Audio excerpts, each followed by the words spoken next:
تین دعائیں ایسی ہیں جن کو پڑھنا اپنی زندگی کا معمول بنائیں.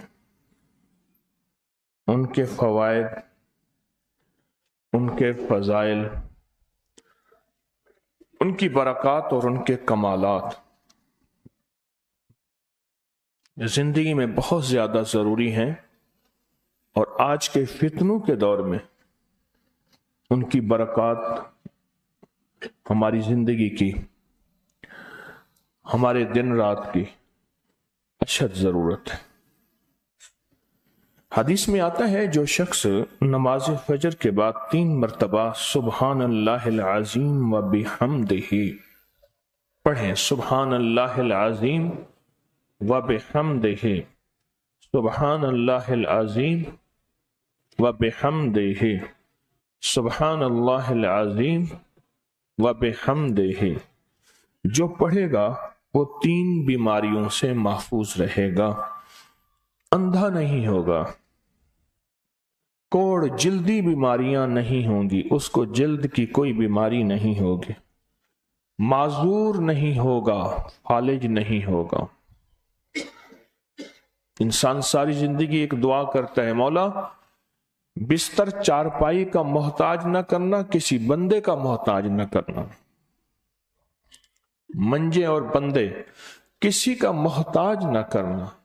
جو شخص فجر کی نماز کے بعد، جیسے کہ تسبیح خانے میں اس کا اہتمام اس لیے کرایا جاتا ہے کہ یہ ہماری طبیعتوں، مزاجوں، بولوں اور جذبوں میں آ جائے اور ہم اس کو روزانہ پڑھنے والے بن جائیں اور روزانہ پڑھنا اس کو اپنا معمول بنائیں. سبحان اللہ العظیم و بحمدہ، سبحان اللہ. اور ایک اور حدیث میں ہے کہ 2 کلمے ایسے ہیں جو اللہ کو بہت محبوب ہیں، زبان پر ہلکے ہیں، اعمال میں بہت وزنی ہیں، ترازو میں بہت وزنی ہیں.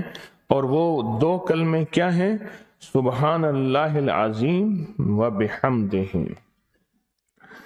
اور آقا کا فرمان ہے، جس نے کہا سبحان اللہ العظیم و بحمدہ، اس کے لیے جنت میں کھجور کا ایک درخت لگ گیا. اور جس کے لیے لگا تو پھر وہاں جائے گا، کھائے گا. لگا میرے لیے، کھائے کوئی اور.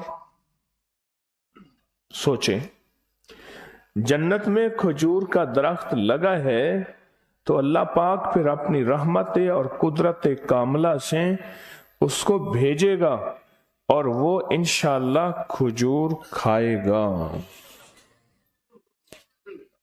یہ دعا اس لیے پڑھتے ہیں، ایک تو بیماریوں سے حفاظت، اندھے پن سے حفاظت، معذوری سے حفاظت، جلدی بیماریوں سے حفاظت. ایک تو اس لیے پڑھتے ہیں، اور ایک اس لیے پڑھتے ہیں کہ اس کے ایک دفعہ پڑھنے سے جنت میں اللہ کھجور کا ایک درخت لگا دیتے. اور سنیں، رسول اللہ صلی اللہ تعالی علیہ وسلم نے فرمایا، جو شخص بھی سبحان اللہ العظیم و بحمدہ ایک دن میں 100 مرتبہ پڑھتا ہے تو اللہ اس کے گناہ مٹا دیتے ہیں، چاہے گناہ سمندر کی جھاگ کے برابر کیوں نہ ہو. ایک تسبیح جو شخص پڑھتا ہے.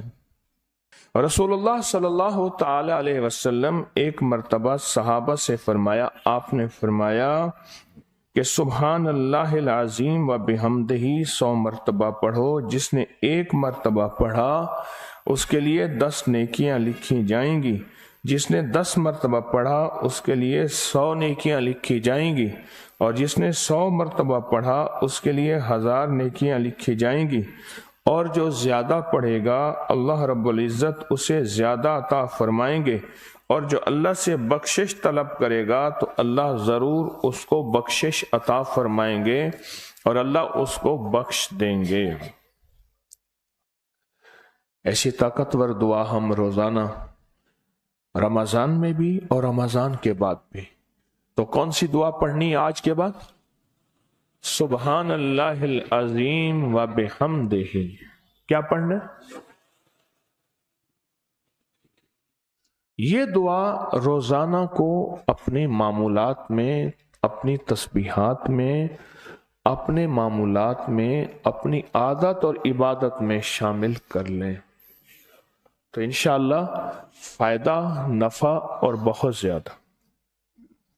ایک اور دعا ہم پڑھتے ہیں، اللہم اجرنا من النار. اچھا، اپنی ذات کے لیے اکیلے پڑھیں تو اللہم اجرنی من النار. اگر مجمع کے لیے اکٹھا پڑھیں تو اللہم اجرنا من النار. فرمایا حدیث میں ہے کہ جس شخص آپ ایک دفعہ فجر کی نماز سے فارغ ہوں تو کسی سے بات کرنے سے قبل اللہم اجرنا من النار، اے اللہ مجھے آگ سے بچا لے، پڑھ لیں تو فرمایا اگر اس دن اس کو موت آ گئی تو اللہ اس کو آگ سے بچائے گا. اور جو مغرب کی نماز کے بعد پڑھے گا، مغرب کی نماز کے بعد، تو اللہ پاک اگر اس کو موت آ گئی تو اسی رات اس کو اللہ پاک آگ سے بچائیں گے، آگ سے. اور حدیث میں آتا ہے جب تم فجر کی نماز پڑھو، فارغ ہو جاؤ تو یہ دعا 7 مرتبہ پڑھو. کون سی دعا؟ اللہم اجرنا من النار، اللہم اجرنا من النار، اللہم اجرنا من النار، اللہم اجرنا من النار، اللہم اجرنا من النار، اللہم اجرنا من النار، اللہم اجرنا من النار، اللہم اجرنا من النار، اللہم اجرنا.